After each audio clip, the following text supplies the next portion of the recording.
Welcome to Thou Shalt Not Suffer, the Witch Trial podcast. I'm Josh Hutchinson. And I'm Sarah Jack. In this episode, Dr. Debora Moretti of the University of York Center for Renaissance and Early Modern Studies tells us about Italian witchcraft beliefs and trials. I am so excited that we got to talk about Italy. There are so many variations in witchcraft beliefs around Italy, and Dr. Moretti is the person to learn about it from. In addition to learning about the witchcraft beliefs in Italy, we'll compare differences and similarities with beliefs found in other countries. There's a lot to learn about the witches' Sabbat, and it's in this episode. And we'll learn about the differences between demoniac and non-demoniac witchcraft. And we'll learn about the Inquisition's role and practices in witchcraft trials in Italy. Dr. Moretti talks to us about the records of some specific witch trials that occurred in Siena and Piedmont, and it's fascinating. Among the many words that we'll learn for witchcraft, one is masca. We'll learn what that term refers to, what the origins of the word are, and who was the last masca. Here is Dr. Debora Moretti, who holds a specialized master's degree, an MLit, in ancient history and archaeology from the University of Florence, and a PhD in history from the University of Bristol. She has taught courses and seminars in ancient history and medieval and early modern history at the University of Florence and Bristol. Her research interests cover the history of Italian witchcraft in medieval and early modern period, ancient, medieval, and modern European paganism, and magic, and also material evidence of magic in archaeological contexts. Her published research focuses on the interactions between magic, its archaeological evidence, and the social perception of the historical practitioners of magic and witchcraft. The curiosity in historical studies and archaeological studies is out there.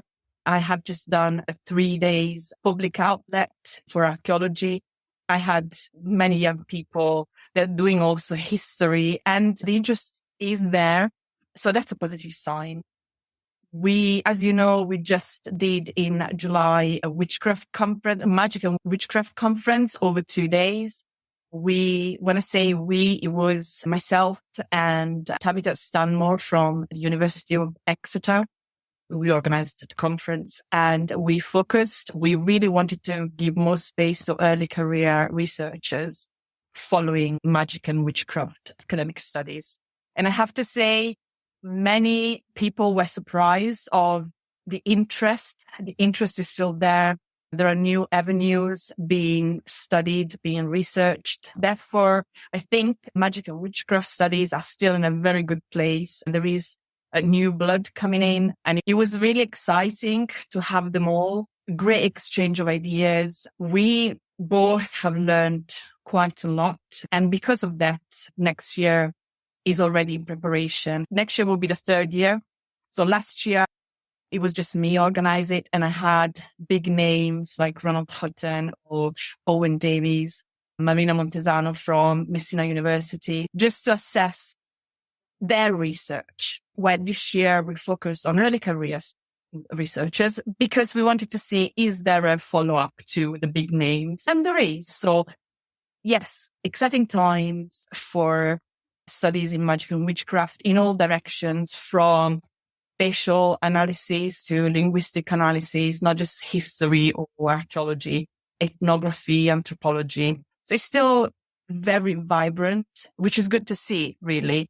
And also, I think what excited me the most was how we are all prepared to embrace different type of media. So rather than follow the classical conferences, symposia, publication, there is more interest in having a more wider outlet in social media and platforms like Instagram or, I'm not quite sure about TikTok, but Facebook. Yes, I knew that the field was not stalling. I knew that it was still, the academic research was still carrying on, but I think I came out of the 2 days conference quite refreshed, knowing that yes, we're still there. We're still working. We're still researching in different areas to answer the many questions that still need to be answered. Dr. Danny Buck tweeted out a lot of his experience as he was there, and it was very enticing. And it sounded like the topics and the discussions were really what he was sharing, really highlighted what you just shared for sure. I followed a lot of new historians that I hadn't been aware of yet. And I thought some of their focused topics were really important too. So what an exciting time. Yes, absolutely. Absolutely. Yes. I think of this as something of a golden age in witchcraft academic studies. There's so much research out there now where when I first got interested in witch trials about 15 years ago, there were a few books around, some of them older, but now I can't keep up with everything that's coming out. It's so wonderful. Yes, it's, as I said, is refreshing to see.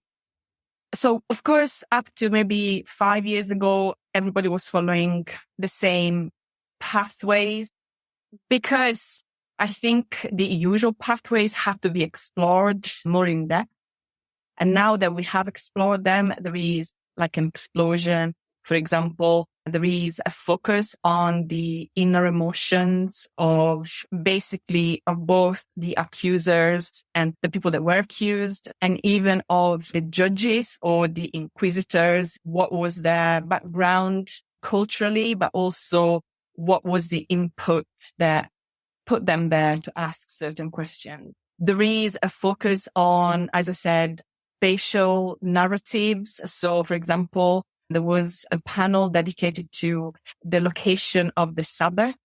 So wherever you go in Europe, never mind just one country, but in Europe altogether, you have different places that have been chosen to represent the perfect location for the Sabbat by the people at the time. So you have liminal places. And therefore, you have a wooded area, you have the forest, you have the mountains, you have the sea. And of course, these liminal places were connected to the local culture of specific groups at the time. So what was important for their economy, what was important for their livelihood, what was important in the fears, like the fear of the forest, that contributed to create the perfect location of the Sabbat. I was also thinking about the circle of borrowed concepts. Yeah, that's mine. I'm really proud of that. Of course, I was referring to what I'm studying specifically. So that is the context of the Roman Inquisition trials. In the trial documents, you see there has been an argument in the last 20 years on how really the Inquisition trials documents are primary sources to understand the perception of witchcraft and witchcraft practices at the time in both the people who were accused, the accusers, but also the inquisitors. Because it's like a dichotomy. So you have a more learned approach to witchcraft beliefs. So it's more a theological approach. And that was what was driving the inquisitors and the judges. And then there is more of folk approach or folk perception of magical witchcraft. And that's what you can read in the depositions of both the accused and the accusers. Borrowing concepts, the idea behind that is that when somebody accused somebody else, they brought to the table their own perception, cultural and folk perception of what they believed a witch was or witchcraft were. And they were confronted by the perception of the inquisitor of what a witch was and what witchcraft acts were. And of course, the two met during the witchcraft trial. And there is evidence of the one party influencing the other. Also, you have to think that a witchcraft trial was not just one event. And despite both the accusers and the accused were told of not discussing the trial outside of the tribunal, discussion did happen. So whatever the inquisitor or the judge said was then reported to the wider village people, and it was absorbed in a way. But also the other way around, there is the folk perception of witchcraft and witchcraft practices, and then you have the more learned perception of witchcraft and witchcraft practices that come together and influence each other. That was the idea of the borrowed concepts of witchcraft beliefs. Turning our attention specifically to Italy, what elements of witchcraft beliefs are unique to Italy? The first element is the longevity. So let's talk about the folk perception of witchcraft and what a witch is in the witchcraft trial. So the archives that I am using, they're dated between 1570 to 1780, more or less. And the same concepts come through across a 200 years period. Two different perceptions. So there is still the idea of a witch as we have been told a witch should be, this almost supernatural figure who would fly to Sabbat either on top of a mountain or in a forest or somewhere else, have a pact with the devil, participate to the Sabbat, so gathering of people. And during that Sabbath, they would do certain things, learning the dark art, copulating with the devil, eating specific things amongst witch babies. So you have this supernatural witch, but then at the same time, you have also the more practical witch, which is a normal person that has the capability of working sorcery for both a positive and negative end. So you find the same spell throughout the 200 years period. And I'm not sure if I confront them with the English trials, for example, I'm not sure you find the same chronological broadness of certain beliefs, at least the practical side of beliefs. There is a famous spell, the spell of the Carafe, or specifically called the spell of the white and black angel, which you can find as early as mid-16th century, but then you can find it in mid-18th century. It's the same spell that has been maintained and practiced across the country. So I would say the longevity, yes, the longevity of the beliefs, but also the practices is one characteristic of Italian witchcraft beliefs. Some others, for example, how to remove the evil eye, has survived till now. I have example of the evil eye and how to remove it in trials dating mid to late 16th century. And then I have my great-grandmother who was born in the late 19th century, who used the same practices to remove the evil eye. So can we say that certain spells have survived throughout centuries? Yes, but with a condition. So where in the 16th century you would see a more defined perception of the supernatural, nowadays removing an evil eye is just a matter of fact practice.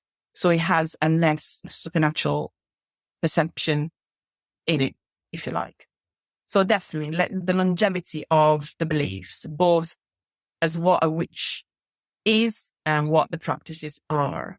It's just that nowadays, because there is no pressure of the Inquisition, certain practices are not, even in the 18th, 19th century, certain practices are no longer considered maleficia.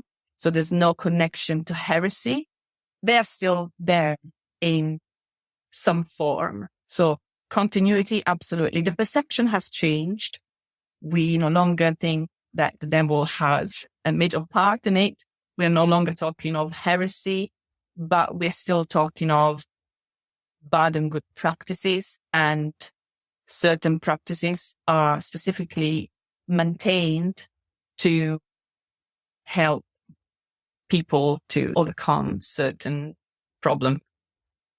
So as a little bit of an explainer, I'm wondering, so like when you look at the New England witch trials, which is very different in every way, there is no longevity of practice, understanding. There's no spells as a part of the trial history, but there are the hidden protective magic in their homes. The magic is there somewhere, but we don't really understand what their perception of it was.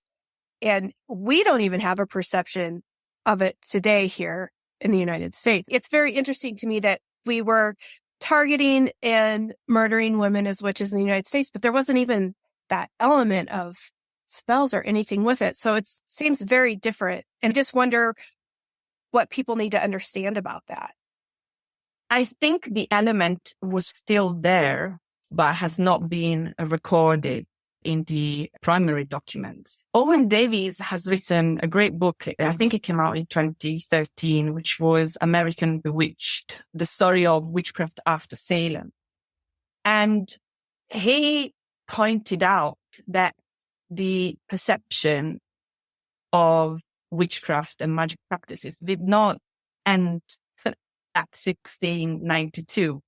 They carried on, but is the documentation that has changed. He looked at different records and he found evidence that the perception of witchcraft beliefs and beliefs in witches carried on later on and only petered out around the 1960s. Personally, what I really think is that there you had the same element. So there were certain beliefs, certain practices that gave a push to the witch hunt, but perhaps they were not recorded, because you have to understand the media through which this information has come to us. Now, I am lucky because I have the Inquisition records, and they were very meticulous in recording what constituted a witchcraft crime or a heretical crime. But if the local judges or the local priest did not record that and focused only on the heretical element or only on the pact with the devil, that's what we have. So we have to remember that witchcraft-related sources are incredibly biased, and they've been biased from the time they were created. Yeah. So we have to see who wrote them, who actually wrote the documentation, why the person has written them, and what was the purpose of the final document. So again, if I make you a comparison with the Inquisition trial documents, we know that the Roman Inquisition dealt with heresy. Therefore, in the interrogations, you can see how the inquisitor was chasing the heretical crime. So of all the many things that the accused person was telling, the inquisitor focused on the heretical crime. And that is a form of bias. Yeah. Now, we are lucky. I am lucky because everything was recorded. But if in your case, the person noted down on the document, decided that a certain spell did not qualify as heretical and did not fit the agenda of that specific trial, it was left out. So the fact that references to spells are not there does not mean that they were not there. It probably, in fact, very likely means that the person write down did not consider them important to the agenda that the person was following or the trial agenda. So we have to be really careful in how we handle any document that is related to witchcraft accusations, because ultimately they were written by somebody who did have an agenda. Therefore, large parts were left out. In Italian witchcraft trials, back 20 years ago, we're saying, oh, yes, from the late 17th century, witchcraft trials were no longer important. They didn't happen or they petered out. That's not quite true. The agenda of the Inquisition changed. Therefore, the questions during the interrogations did not cover some elements. You have to understand what was behind the interrogation, what was the agenda of the institution or person that was carrying out the interrogation, what was the ultimate goal. So for the Roman Inquisition was to find out heretical practices, because they had jurisdiction only on practices that had a heretical nature. The rest, they didn't have jurisdiction on them. I think I would say the first step for anybody that wants to get into witchcraft studies is, especially if they're working on archival material, is to understand the institution that has created the archival material and what was the ultimate goal of this institutional judge or, I don't know, tribunal. What was the ultimate goal? Was he really persecuting every form of magical practices, or was it just one section? Were they chasing only the pact with the devil? Therefore, in that case, they would have left out everything else. They would have left out, I don't know, healing practices that might have had a magical side to them or other things, because they did not support what they were chasing, basically. And Owen Davies has used, as I said, different materials like newspapers, ethnographical material. And I love the book. And I think he showed that the perception of witchcraft did indeed change, but accusations were still there. The perception of the malevolent witch was still there. It was just in different primary sources. It was treated differently by the legal system.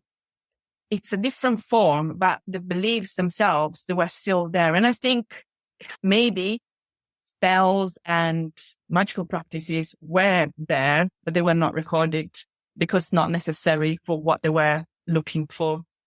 They did record a few practices, divination, but not the spells. They would mention that a person would go away mumbling, but they wouldn't say what the person said. They never wrote down the words. They just wrote down that, yeah, they might have cursed this person, but the words weren't important for whatever reason. Exactly. Where, again, I am lucky because the words were recorded. Is like in the case of Caterina Caponero, for example, we are early 17th century. She was, by the time she was accused and therefore put on trial, she had a 20 years career of magical practitioner, if you like.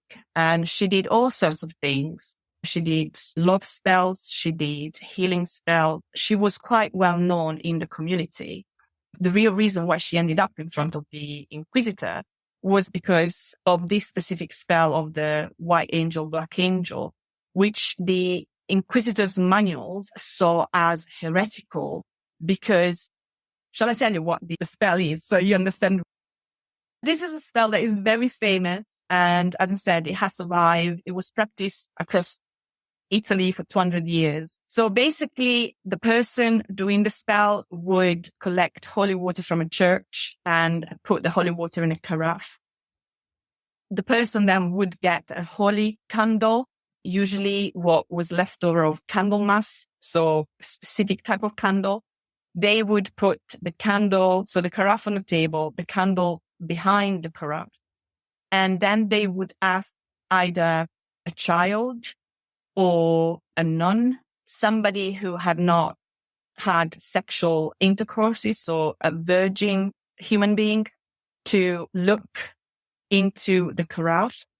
So the candle would create shapes into the water, and the person would tell the magic practitioner what the shapes were, and the magical practitioner would basically understand what the shapes were. And this spell was usually done for either finding treasures or recovering stolen objects.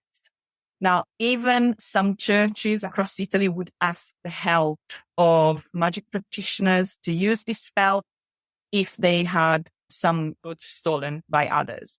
Now, Caterina was really good at it because there is a woman accusing her, saying that she didn't want to get involved with her, but she was desperate to find the stolen goods.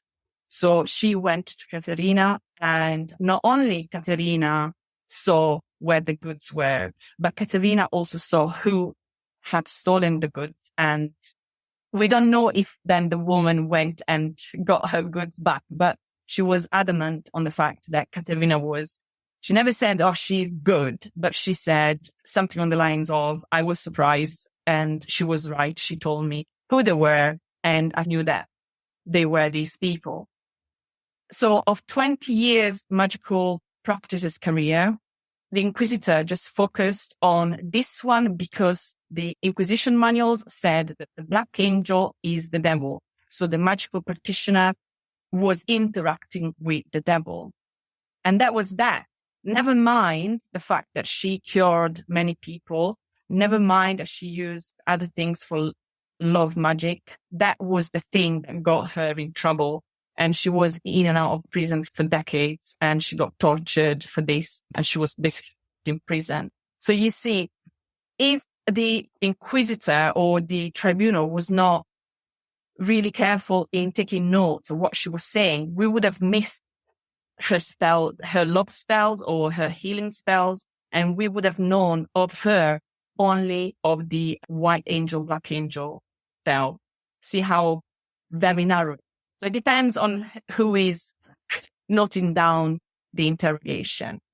So yeah, the sources are very biased from the very beginning. So I think one who wants really to approach the trials documents has to keep that in mind all the time. Yeah, I just keep thinking about Samuel Wardwell in North Andover. And part of it's my own as I've come along trying to put all this together. He has this fortune telling. He's known, or it's brought up about him. He's questioning it. If these practices were getting them in trouble, but they were known to do it and comfortable, like why were they so surprised for getting in trouble when they were publicly doing these things? And now I'm seeing that many of them were. It was possibly a very normal part of their interaction with each other, but because of what the target of the Salem witch trials was, which was the devil and the Covenantines, there are these tiny little flickers of magical practices, even in the Salem witchcraft story, and it doesn't fit. It doesn't make sense, but that's why. This is why what you are explaining is the answer to that. Even further back in time, many practices were in place generation prior the person being accused of witchcraft. Now, you would wonder why all of a sudden what they have been like Caterina, she has done that for 20 years. What happened to suddenly make her a heretical witch? There is a shift with at least I'm talking, of course, for Italian witchcraft here specifically. So when the Reformation kicked in and the Roman Catholic Church kicked back with the Counter-Reformation, so we are mid-16th century, the Catholic Church had to reform its ways so could fight back the Reformation. In reforming itself, pushed down on its flock the supervision of the church of its flock's practices became more focused. So the general people had to follow a tight line, a better Christian behavior.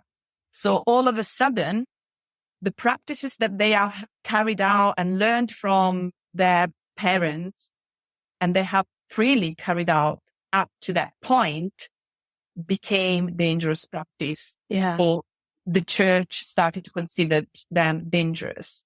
Therefore, they became suddenly visible. And what the church did was also to invite the general public to come forward if they had known of people practicing heretical. And they did. The population did. So the church provided a platform and the people used the platform. So we tend to say that the witchcraft accusations did not come from above, they came from below.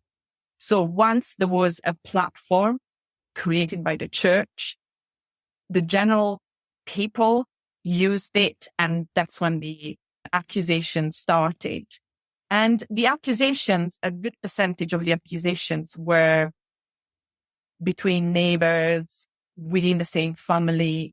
And what held these accusations were usually bad social interactions. There is an example in the witchcraft trials of Novara in the north, in Piedmont, where a woman, an elderly woman, she was a widow, and her husband, and you can read this in the trial, her husband left her with good money, which was unusual. So she ended up lending money to different people, farmers, traders, etc., because that's how she would have an interest and have a better life. When the time came that these people had to pay her back, that's when they accused her of being a witch.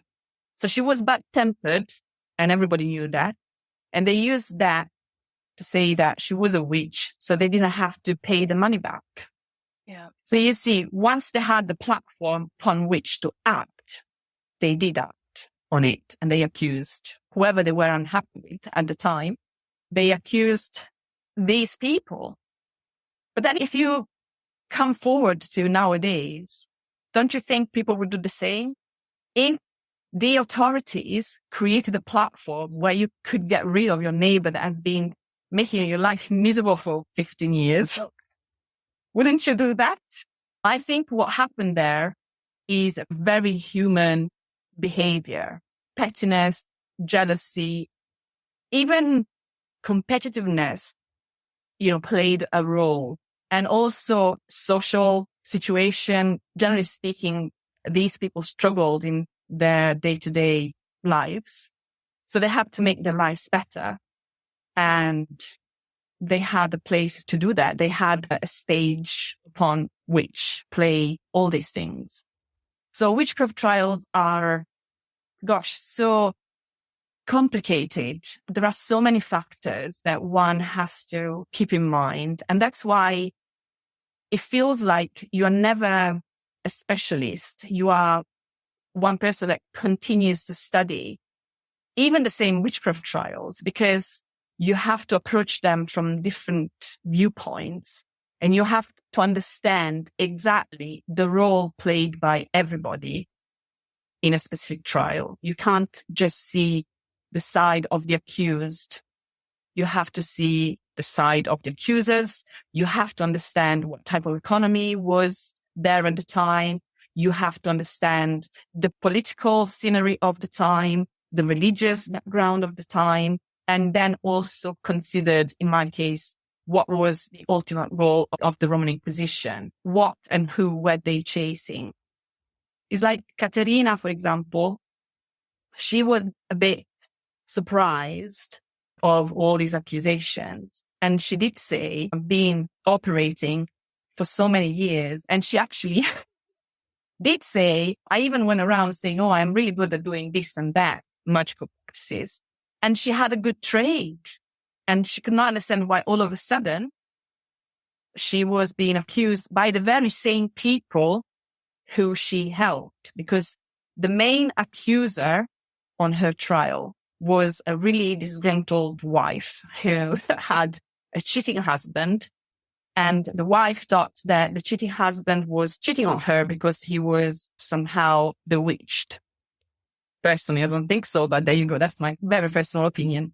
But previously, Satoshi accused the two women who took away her husband, and then she accused Katerina of providing the magical meaning for these two women to steal her husband.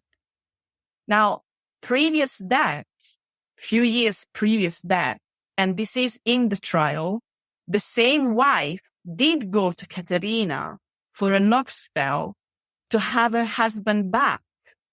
So Katerina gave her the spell of the magnet. Literally, it was a piece of magnet that had been baptized in the church. And Katerina told the wife to keep it either in her mouth when she was kissing the husband or in other parts of her body while they were doing other things. So the husband would be attracted to her, literally magnet attraction. So Katerina is saying, but I have helped you with your husband. So why are you now accusing me of this? So you can see the social interconnection. These trials are never in isolation. You have to keep in mind the social context of them amongst all the other things. And that's why I say trial documents are complex. You have to read them in context. I am fond of giving the stage to the people that were in the trial rather than me making assumptions. I like them to be the main actors because it's them who we should be listened to, and also the judges and inquisitors, because it's only them that can tell the story appropriately. And then we have to place these stories within a really wide cultural, political, social, economic background. And I think only then we can get a glimpse of really what happened to have the full picture of them. Many excellent points. In Italy, in your articles, you've written about the regional differences in the witchcraft. Can you explain some of those? What was the difference, for instance, between belief in the Alps and belief south of the Alps? Yes. So this was the main part of my PhD thesis. So I worked on two different archives. One is the Inquisition archive of the city of Siena, which it still is, thankfully, in Tuscany. So we're talking center north of Italy. And in the Episcopal archive of the city of Novara, which is in Piedmont, therefore in the north. And the witch trials of the Novara archive, the event took part in two very small villages in the Alps. Now, the difference between, and I'm going to give you the general differences, otherwise we won't be here for 3 days. So the main differences are that in the Novara archive, the witches or the accusations carried out present the supernatural witch, the heretical witch, as we know it from Central Europe. So the typical witch that we know. So the supernatural person who would indeed fly to the Sabbat on top of a mountain in a gathering, the Sabbat, where first and foremost, they would meet the devil. They would kiss his bottom of the devil and then have sex with the devil and then dance obscene dances. And usually they were dancing backwards. And then they would have lots of food, always without salt. One of the preferred food was children, slaughtered children. So that's the stereotypical heretical witch that was pushed by the elite of the time. So that is the heretical witch. Whereas in Tuscany or in the Siena archive, there are references to the Sabbat, but they are almost like passing by references, and the figure of the witch is not really the heretical witch. You have more a low-level sorcerer, so the person who would learn certain spells, and they were not necessarily all bad.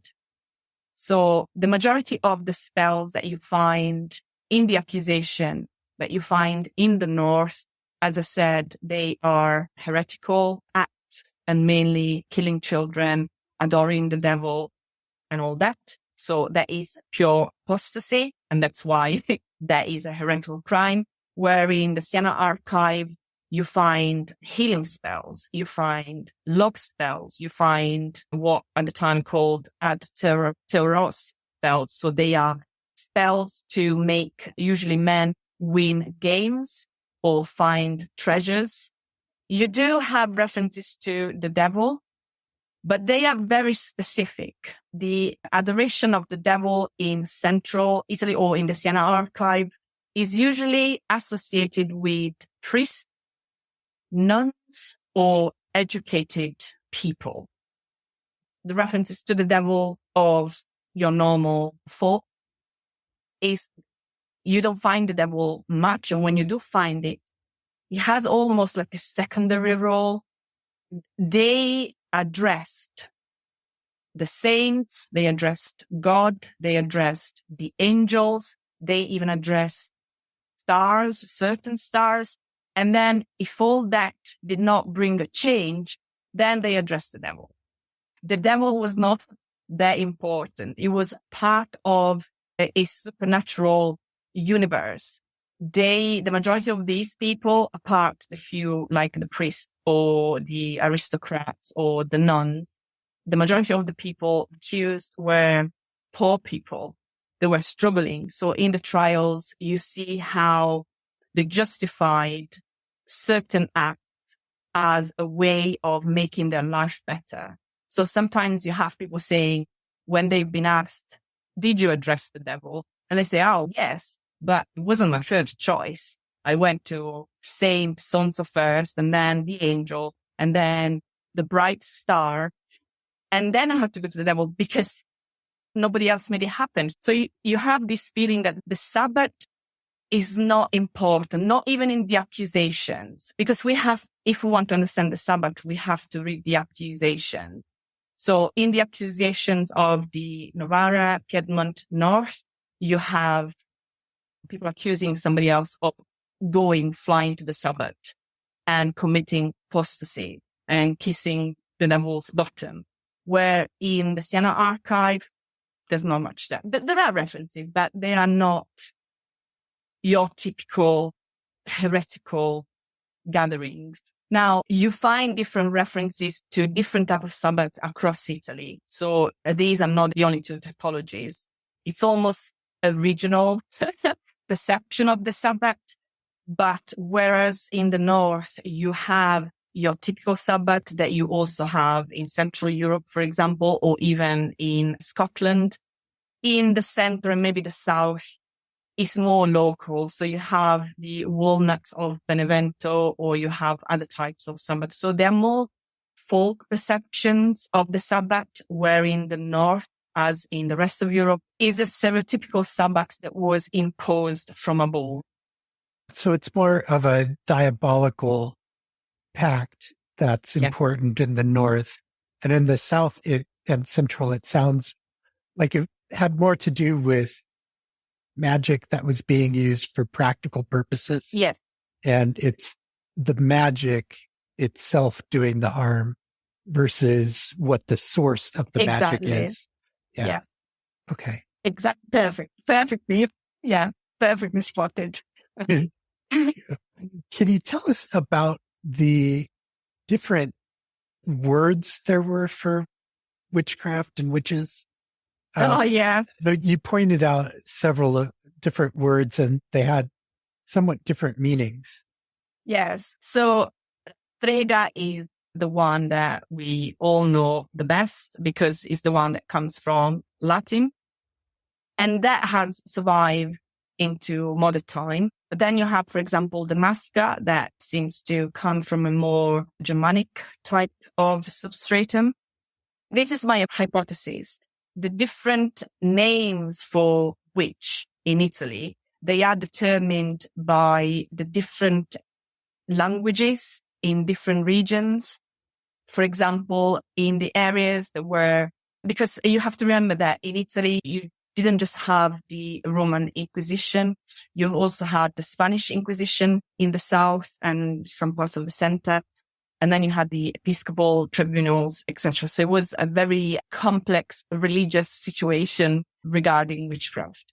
So you have in some part of Italy, witches that are called bruja, for example, that comes from Spanish. So that's an influence of the language. And master, for example, comes from the Germanic. I think it's definitely Lombard or Lombard, as you say in English, of Lombard origins. So the terminology of witch depends on the cultural substratum of different regions. And then, of course, so in the modern language, you have strega, fata, and maga. So the fata derives from the Latin word for fatum, which is a prophetic declaration, an oracle, or a prediction. And the fata is more of a benign folklore figure. So it's not necessarily a witch, but sometimes fata has magical powers. And they were usually benign, but if humans treated them badly, then they would take revenge on them, basically. Maga it comes from Latin, and it comes from magi, from the Persian magus. In fact, derives originally from Greek, and then it was used in the Latin language. So it comes from that word, from the Persian word that means learned and priestly class, and then it became more like of a magical practitioner. And in the modern Italian folk tradition, the maga would be also synonymous of a healer or cunning woman. Now, you do have the male version as well. So mage it's a female magic practitioner, where mago, magi is a male magic practitioner. They are less threatening figures, but they certainly still have magical powers. The strega is absolutely a negative figure because it really comes from the Latin strix and striges. So there's no way to find a benign character in the name. The masca, again, that's specific to the northwest of Italy, is mostly a negative. It still is today seen as a negative magic practitioner. And he still now, it's one of the most famous type of witches in Italy, to the point that Piedmont, for example, has a specific tourist sector dedicated to the mask. So you have your typical witch, the strega, which is definitely negative, has negative attributes. Then you have the fata, which is more of a folk, benign entity that can turn nasty, but usually as a vindictive act. You have the maga or mago, which is more cunning folk type of person. And then there are many others. And then the masca, which is again has a negative connotation, but at the same time has also a cunning folk vibe to it. So it's more complex than just either the strega or the maga. So the strega is negative, totally. The maga is mainly cunning folk type of figure. It could turn nasty, generally speaking, magic practices. The fata is more of a folklore, supernatural entity. And then you have the masca, which is the demonic witch, but at the same time is also the cunning folk type of person, because they usually were next door neighbor who during the day they would do the normal things every person would do, and then in the night they would transform themselves into these demonic figures. There are many others. And the variation in the terminology, I think, is because of the cultural substratum. Is there been a Spanish influence there? Therefore, you might have a different type of name. Is there been a Greek influence in the region? Then you have a different name. It depends on where you are in Italy to have different terminology to express the term witch. And can you tell us more about the masca? In one of your articles, you break down the origins of the word and where that might have come from. Can you tell us about that? Yeah, that was a mental exercise on my part. I wanted to see, because it's such a well-known character or figure, I wanted to see if I could find material evidence of its provenance. So I have chased the etymology of the word, and I have traced it back to, believe it or not, a Proto-Indo-European root of. Now, the pronunciation of Indo-European is all made up, so forgive me if I just don't pronounce it well, but who knows how they pronounce it. So it's mezeg, which meant to knit, plait, and twist. And that came down to Proto-Germanic mask. And it had cognates in all the Germanic dialects. So you find it in Old High German as max, and that is 6th to 9th century. You have it in the Old German or Old Saxon of 8th to 12th century as maska. You have it in German from the 16th century as maska. So, through different, Germanic dialects. So what is this mental exercise on the etymology of the word? In my article, I throw it out there that the modern maska, which was definitely a witch figure in the Lombard law codes, comes from an even more ancient figure that was associated to bog bodies. I know this is a bit of a leap of faith.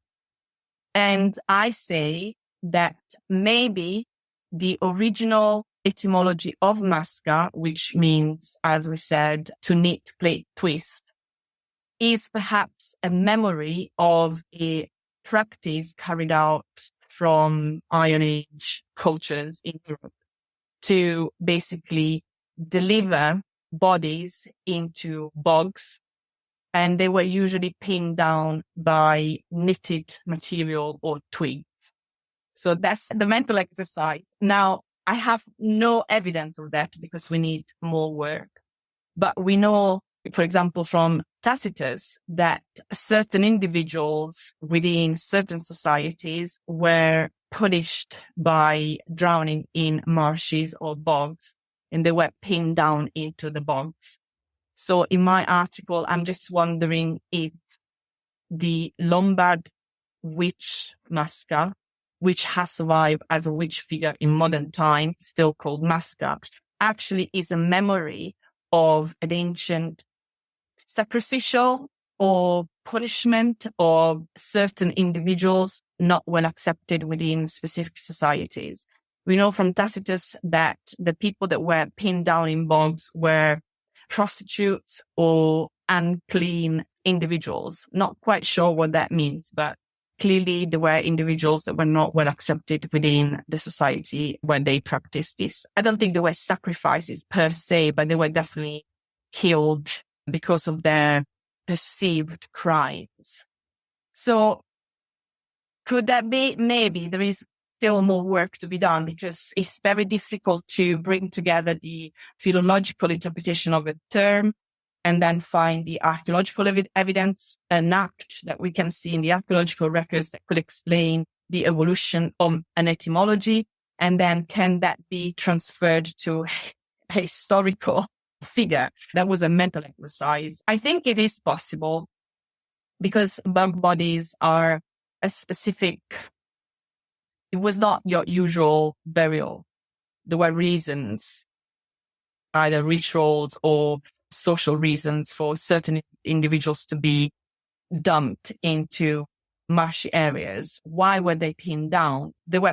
We know that, I don't know if you know what hurdles are, but they are like mesh twigs, and so they were properly kept down in the bog. And because of this mesh situation, or even what is that being wrapped up, I was just wondering, is there a connection? Because the etymology of the word maska takes you all the way back to Proto-Indo-European, meaning knitting, meshing. Is there a connection there? But yeah, it's all hypothetical. And you talk about the last maska killed in Piedmont. Yeah. When did that occur? Early 19th century. And she was, post-medieval maske were considered witches.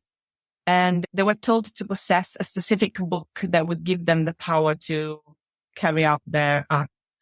And the book was called Book of the Physica. She was accused of having one of these books, and the book apparently had belonged to the family for a very long time. She was accused of causing illness and death to 2 people in the village. So authorities were called, but nothing was done. Therefore, the people of the village decided to take matter into their own hands, and they choose 2 men to have it killed.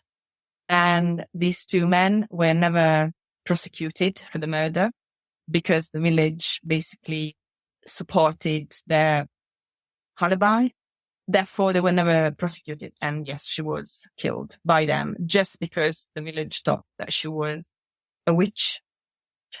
I have to tell you that this is a little bit off, and we don't have to keep this in the episode, but I have to tell you, I can't help but think of Dorothy Good right now, Josh. Again, the connection, there is an historical connection to bug bodies and witches. But again, it's not a direct connection. So the main direction in the Burgundian laws, so that is 500 AD. So we are early medieval Europe. There is a chapter that says, tell how adulterous women should be treated. And there is a connection, of course, between the adulterous women, prostitutes, and then there is an association of prostitutes with witches. And adulterous women should be drowned in bombs, basically. We have the archaeological evidence of bug bodies. Then you have Tacitus that mentioned certain unholy, or I can't quite remember what he named them, but certain individuals in society that deserve to be drowned into bogs. And then you have the Burgundian laws that specifically refers to how an adulterous woman and prostitute should be dealt with. So there is something there. Now, we, as Ronald Hutton always say, never join the dots, because there is a very long chronological period to assume something. So there is definitely something there. But even in my article, I say, is this too much of a leap of faith? Because you would need to have direct references all the way through. So from early medieval to then post-medieval, either Europe or Northern America, to definitely say absolutely, there is absolutely a connection between bug bodies and witches. But it's fascinating. I like to think that there is something there. Otherwise, I would have not gone through etymological research on the word masca. So if I put my scholar cap on, I would say, yeah, we have to be careful, because do we have evidence? So after, let's say after the 7th century AD, do we have evidence of that? We don't really. But as a person who is really passionate about witchcraft studies, yeah, no, even here, even in Europe, there's no association between bug bodies and witchcraft directly. So it's just me working on the masca, which is Italian, really. So no bug bodies at all. I think from late Bronze Age, Iron Age period type of. They do have them here in England as well, definitely in Scandinavia and Central Europe as well, but not in later periods. Well, not yet. Who knows? Maybe. But the point of going back with the word is basically the word's meaning evolved over time to become witch. Exactly. It started out as a different kind of situation of an unclean person, and then evolved somehow. I only gave you like the shorter road from Proto-Indo-European to the Lombard word masca, but there are more bits in between, which allowed me to have an hypothesis on a theory on this. But yes, we start with something that means knitting or mesh, ending then into a witch figure, which is an incredibly large leap of faith. I give you that. But I think there is something about it. And when I will have a little bit more time, I will expand this with some philologists, so they will know better about the evolution of Proto-Indo-European into then Germanic languages, etc. because I'm not a philologist. And then, yeah, I can look better into the above bodies, see if we have more later evidence. So yeah, it's intriguing. Absolutely. It needs to be taken with a little bit of a pinch of salt. I personally think there is something there, but it needs to be studied in depth, really. The Masca, what were some of their powers? I know you talk about their spirit coming from their body. Yes. So they had the ability to operate outside their body. So in folklore evidence that were collected quite recently in the 1980s, people remembered. So we are the majority of the people talking about their memories. They were in 1980s, they were around like 70, 80 years old, and they referred to traditions that came from their parents. So we are looking at the end of the 19th century. So they would say that one of the most feared characteristic of the Masca was that she would, let's say they were doing some work together in an evening. So the village was gathered together. She would fall asleep, and then her soul or spirit would come out of her mouth, and she would commit witchcraft acts in a spirit form. So that was one of the most feared elements of the Masca. In that way, they could fly, and there are some references to how they would, in that form, would collect the fat from children, and they would keep this fat in jars hidden in their homes, and then they would use the fat to enhance their magical powers and then to fly further. And in one of the folk references, there was a gentleman who said, I remember in my village. So as I said, yeah, these folk narratives were collected, I think it was 1980s or early 1990s. So the gentleman said, I remember of a Masca farfalla, which is butterfly. And she was basically a woman Masca, a witch, benign for what the person was saying, who would every so often fly back to her old country, which was France. So she could fly as a butterfly. So yeah, they had this power of either operating in spirit form, coming out from the bodies through the mouth, or fly around like flies. It sounds so familiar with New England witches. A lot of the evidence that came in was spectral evidence, and it was about the specter of the individual leaving the body and going off to do the nefarious things. And it would fly to Sabbats and go into people's houses in the night to injure them, make them sick, just torment them in some way, and then return to the person. And there's stories of, there was one woman who had, I believe, catalepsy, and she would pass out basically. And so they found her body lying there still and revived her. But then in later years, they were looking back on that incident and they're like, yeah, we should have known she was a witch right then, because her soul left her body while she was snoozing. Yeah. That's why in my PhD, I said that the Masca is more of a, strictly speaking, demonic witch, because she would operate in the same way that demonic witches would operate.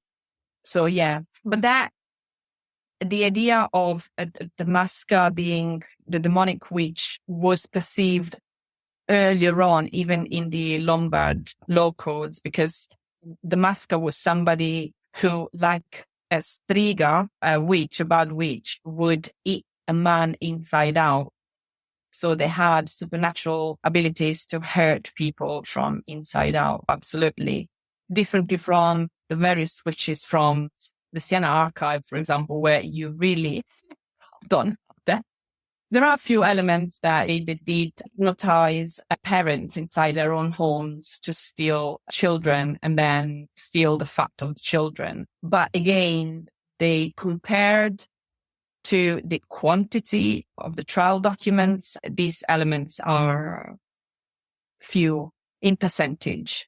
The remaining, they were practical witches, if you like. Yes. And I'm really curious, what did the witches do with the baby fat? In both the Siena archive and then the Novara archives, they would cover themselves with the fat, and then they would be able to fly, or being able to summon the devil to fly with the devil. But yeah, it would enhance their powers. And when they flew, would they fly as their human form, or would they always transform into something else? Or You also have metamorphosis, but usually they would fly on a horse. In fact, not even fly. So sometimes once they anointed themselves, a goat would appear.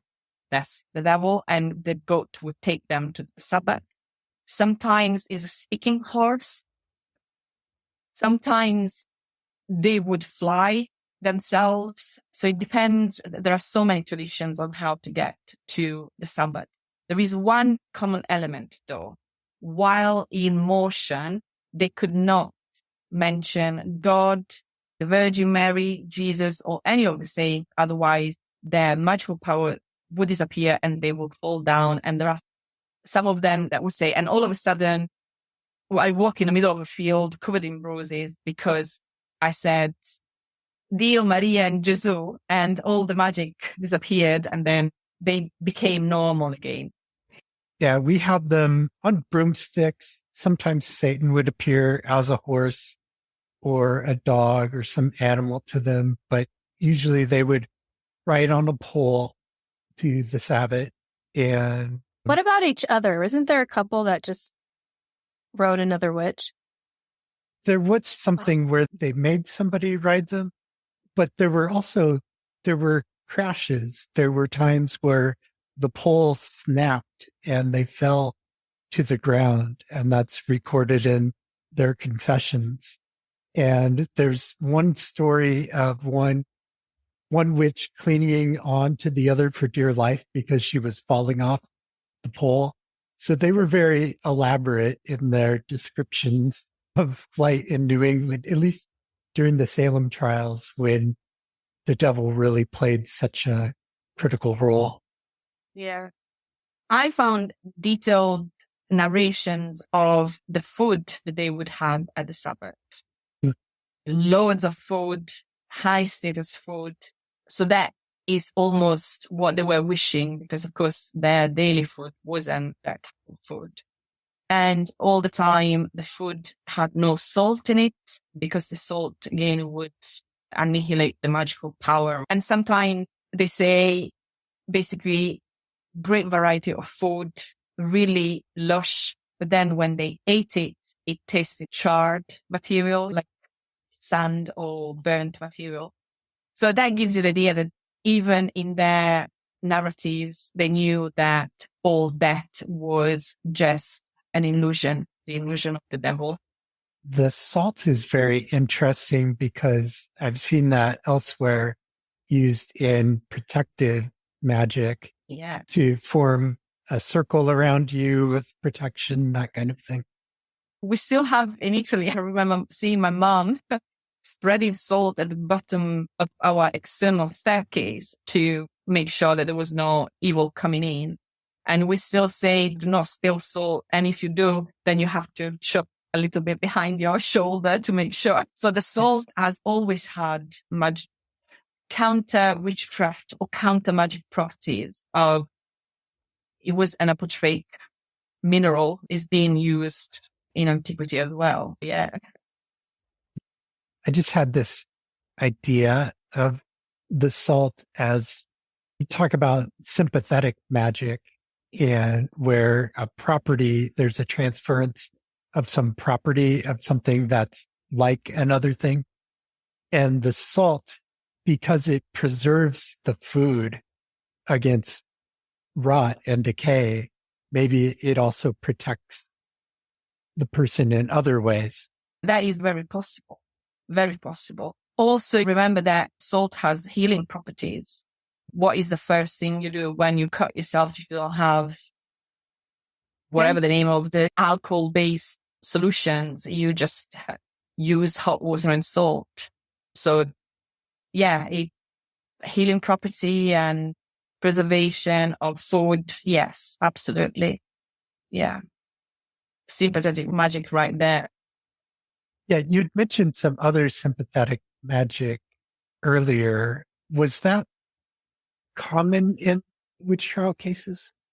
Absolutely. The most used spells, for example, to prevent fertility in a man, one of the most common spells were the knotting of the string. So you can see so you are knotting something, therefore the man will stop being fertile, for example. And then, yes, the spell of the magnet. So it's literally a piece of magnet that was baptized. So you see, they were practicing magic within their own cultural background. So they were religious people, they were Catholics. So for something like a magnet to be active, to kick in the sympathetic element of the magical practice, it had to be baptized.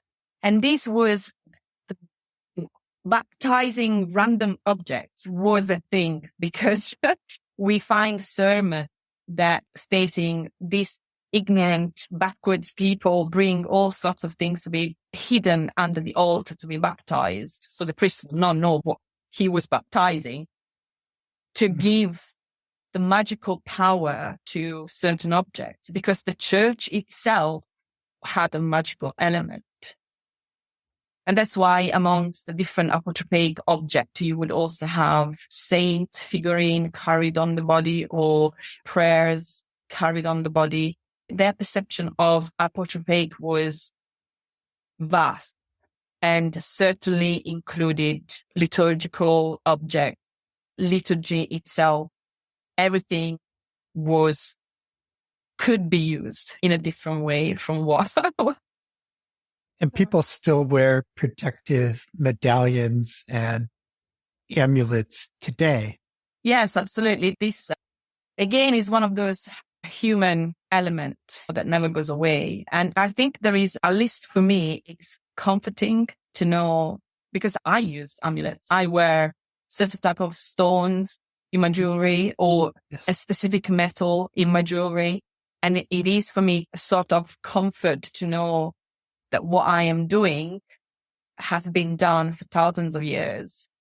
But also that is because this is my perception of what witchcraft is, or not necessarily witchcraft, because witchcraft was almost created with the demonization of magical practices. But yeah, magic is a sort of, you are nowadays, why do you practice magic? Is to bring control to your life, to almost shape the universe around you so you are in control.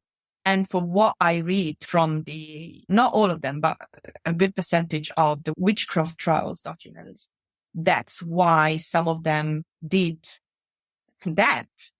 Because if they say that, I had no bread for 3 days, I had no food for 2 days, hence doing this. And also there is a practical element. Caterina, she made money, good money, in selling her spells. So yes, there is a psychological element to magical practices. So they're almost a coping mechanism. So if life is particularly hard on you, you try to take back control.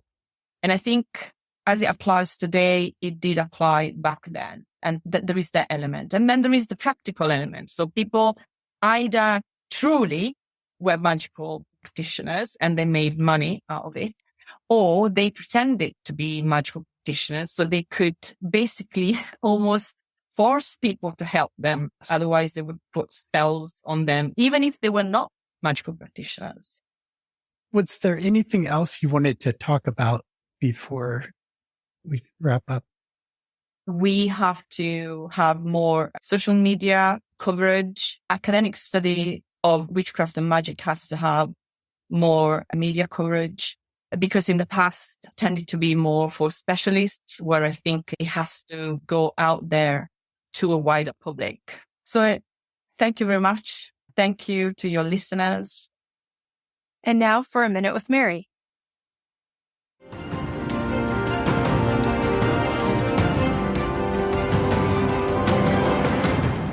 The name Putnam has caused many to cringe when we talk about the Salem witch trials. After all, some of them were the main accusers in 1692, but only some of them. In fact, only a small few. Thomas Jr., his wife and daughter Anne Sr. and Anne Jr., Thomas's brother Edward, and Jonathan, a cousin of Thomas and Edward. If I had missed a Putnam or two, it's not more than 3. Here's the deal. My fellow volunteer at the Rebecca Nurse Homestead, John Fellows, readily tells our visitors the name Putnam is like the name Smith. To further that point, archivist for the town of Danvers and historian Richard Trask says that the Putnam clan made up 12% of the entire population of no more than 550 living in Salem Village in the late 1600s. These Putnams included the families of the daughters who married and started families of their own. So, what were the views of the other Putnams regarding the witchcraft allegations? One can't speak for all of them, but we know one thing for sure. Several signed the petition in defense of Rebecca Nurse. One of them was my 10 times great-grandfather, Captain John Putnam. It's interesting to note that Captain John was at that time in heated arguments with the Esty and Town families regarding the boundary dispute between the towns of Topsfield and Salem Village in Massachusetts Bay Colony, British America. These families, with whom Captain John was ready to do physical battle, were close relatives of Rebecca Nurse and her sister, Mary Esty, both hanged in 1692. However, Captain John never accused Rebecca Nurse or Mary Esty of witchcraft, as did his nephew Thomas and his family. Never. The other Putnams who signed the petition in defense of Rebecca Nurse were Captain John's wife, Rebecca, Jonathan Putnam, Benjamin Putnam, Sarah Putnam, and Joseph Putnam. Just because someone was named Putnam doesn't mean they were accusers. Hopefully, I have laid this misconception to rest. For a few minutes, anyway. Thank you.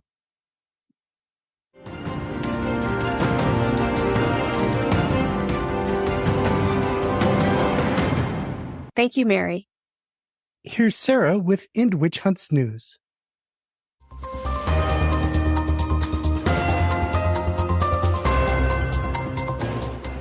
End Witch Hunts, a nonprofit 501c3. Weekly news update. Today is World Day Against Witch Hunts. Humanity has not yet gotten past the fearful behavior of hunting vulnerable people, witches. Witch hunting targets the vulnerable and innocent. Please join me right now and have a 30-second moment of reflection for those who have been executed as witches.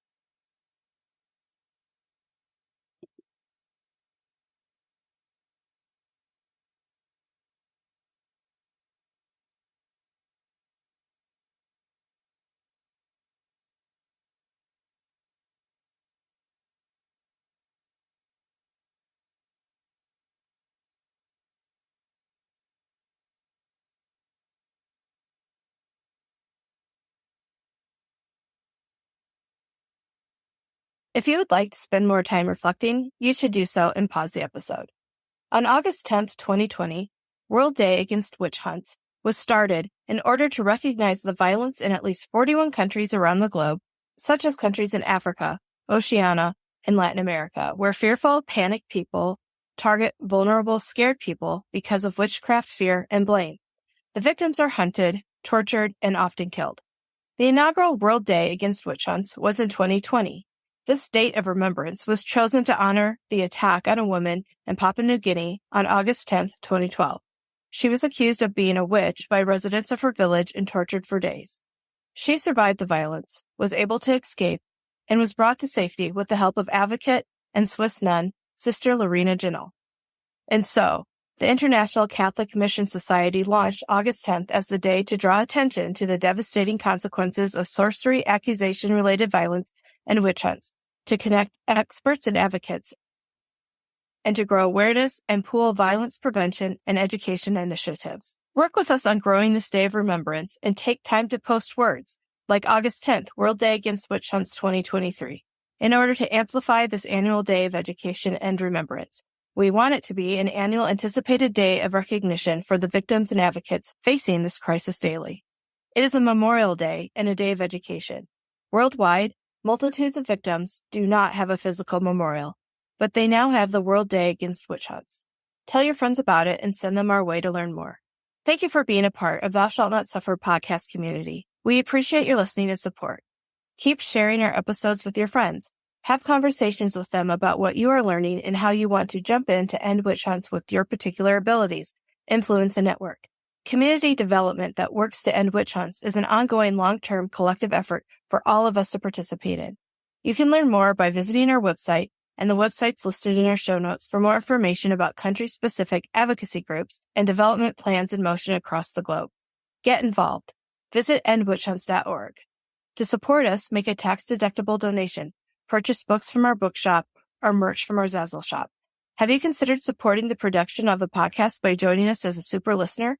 You can be a super listener by committing to as little as $3 a month. But don't stop there. If you are really excited about our programming, go ahead and add a 0 to that 3. Your super listener donation is tax deductible. Thank you for being a part of our work.